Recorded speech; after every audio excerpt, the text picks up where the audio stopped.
what's up everybody? Just coming to you with a real quick Stormblood video for Final Fantasy XIV. So some of you may be wondering and maybe just a little lost on how to progress your crafting and gathering classes and how to make some guild. Well, there's some pretty good options.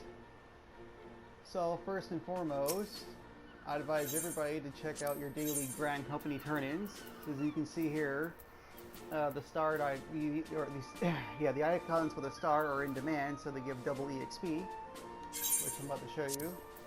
And if you high quality them, you'll get double that. So if I turn this in right now, you'll, for example, there, looking at a roughly almost 2 million EXP for my alchemist, as well as nearly 3,000 seals. That's pretty sweet.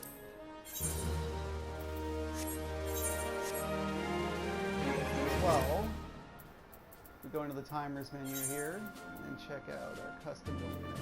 Actually, yeah, the custom deliveries for the for Zloe over in Idle Shower are also a good option. I've already done mine for this week. But the max for turning in max collectability items to her, you'll get a whopping 180 red scripts, which is huge. And then we also have Marina's House of Splendors for collectibles. And as you can see here for my blacksmith, which is I have a level 61 item, which is start for a massive 230 EXP, and let's see what, sorry, 230,000 EXP. Max collectability giving me 280 and 104 max of 147 reds, which is gigantic. And finally, once you've reached Kugane, which is not too far into the expansion, your first stop is in sorry, give me a second. Forgetting all the names now. Yeah, in Castromorians, okay, in Girabania.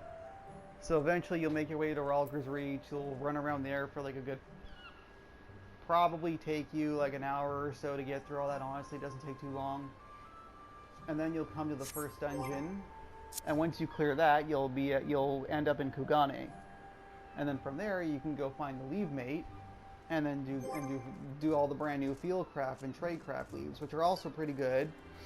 Those give Gil and experience points, and for the crafting ones, again, if you turn in high quality items, you'll get double the EXP. So I'll just show you one I've got right now for my blacksmith. And he wants me to turn in a high steel Halsbalger, which is a great sword.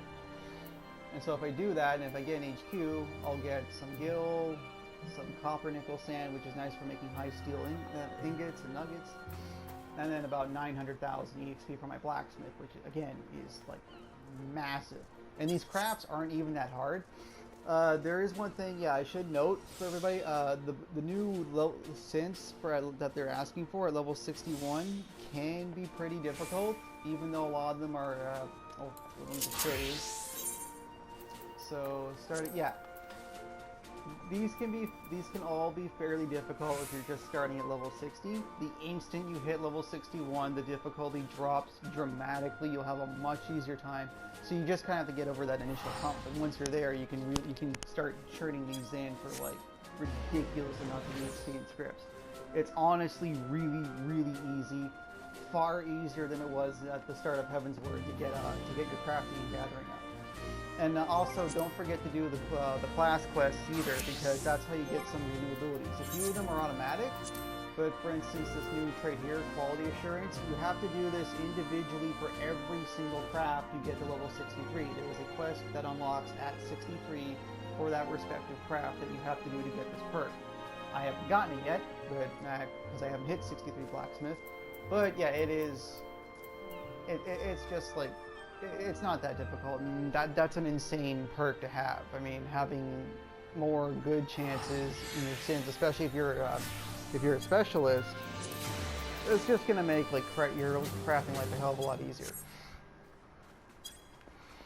So yeah, just a quick summary. The final tip I should mention too is if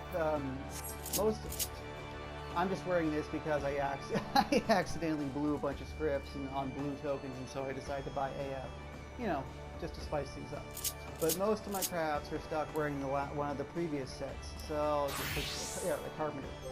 So I've still got like the Serpent Skin set from last expansion. I didn't bother getting the High Mithrite and all the Ironworks gear because it was just way too expensive for too little benefit. Because as soon as you hit 61, there's a new set that becomes available, and I believe it's split between weaving and leatherworking, but it's mostly weaving. So let's just go right here. Yeah, so the Blood Hempen set, which if I compare this to what I have on right now, is pretty good. Not that much better, but if I look at the high quality version, yeah, it's loads better. And it's dirt cheap to craft. Like these things are not expensive to make at all. They might even be grossly overpriced on the marketplace. So watch out for that. Try to craft them yourself if you can. That's what I'm trying to do. I'm trying to get my weaver and leather worker up to 61 so I can make those. But if you're struggling to get up that high and like you're like me, you're still just trying to save money and use like these older sets, make sure you get all the old all the previous red script gear. Okay, like you can actually purchase them now directly with the blue tokens, so there is a use for those. You can previously you had to submit like a certain collectability item respective to that, I think, to that class. Like for a blacksmith token, I think you had to have like it was the I think it was the Adamantite barreled culverin, and it had to be at least 4,400 collectability. Now you just turn in 4 Blue Scrip tokens, and you can buy those for 25 reds. They're not expensive at all. Likewise, you can also buy the Goblin Cups now and dice for 25 scrips as well. So you can very easily, and I highly recommend doing that. Maybe not for every single craft. That's why I'm still using this generic set just to save on room. But definitely for any gathering classes like Miner and Botanist. Like I'll show you. Like I'll switch to my Miner real quick. Yeah. So I've got like the whole I-200 set. I got the achievement pickaxe on, but otherwise, yeah, see all my gear is the upgraded I-200. It won't take you that long at all to get all the scripts, and it'll save you. You'll get a lot of EXP, maybe make some money in the process. It'll save you a ton of gil. It's worth doing. Anyway, so I'm hoping to finish the expansion up pretty soon. Sorry, not posting the story. All the congestion during early access kind of put a it put a kink on that, and so I just kind of gave up. I will be posting an updated Dragoon guide later, hopefully, once I hit level 70. I'm almost 66. Just detailing the changes to it, the rotations and my general thoughts. And I'd like to cover some of the other jobs at some point too. Anyways, have fun guys. Enjoy the new expansion. It's pretty sweet. See you next time.